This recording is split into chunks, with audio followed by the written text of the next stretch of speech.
There's a cultural phenomenon going on, and it's called the Sober Curious movement. It's fueled by Gen Z's rising interest in mindful drinking. Now, this trend completely goes against societal conventions and changes the beverage business as we know it. I'm Corvea Jeffries. Let's take a sip of this topic and learn more.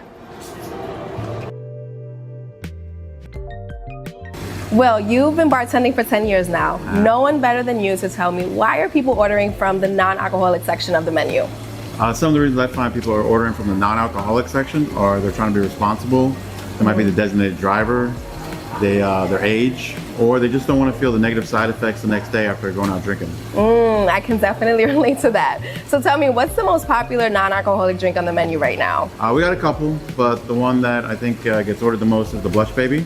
Blush Baby, that sounds good. What are some of the ingredients? Watermelon juice, lime juice, soda water, or Jot. It's really refreshing.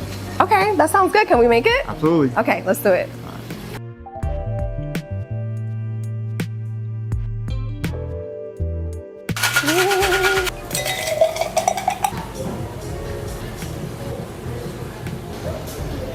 Non-alcoholic craft cocktails, a cocktail without the alcohol.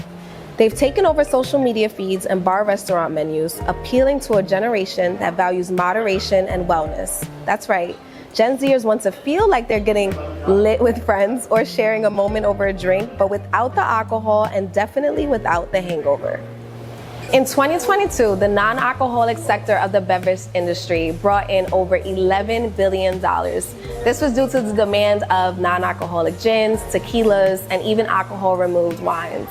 But what's really driving the shift in people's drinking habits? Let's continue to discuss. It cannot be ignored that social media helping reduce the stigma around mental health discussions has made Gen Z more aware of the impact of alcohol on mental health. It's prompted them to be more cautious about their drinking habits. I spoke with Dr. Trinice Hardy about this cultural shift to get her take on a noticeable change in alcohol consumption. Tell me about the change in alcohol consumption amongst your patients, if any at all. So I've noticed that with the Gen Z and the Gen X patients that come to my clinic, that there is a lot less alcohol consumption. Some of the reasons that I think this is because they're more educated. You know, back in the days, we always tried to educate the kids on not drinking, and I don't think they really paid attention, but the Gen Zers are paying attention. They're paying attention. Yes. Okay. Also, they're more health conscious. They're looking into things like holistic health, massage, and different types of other ways to cope with their depression, anxiety, and things like that.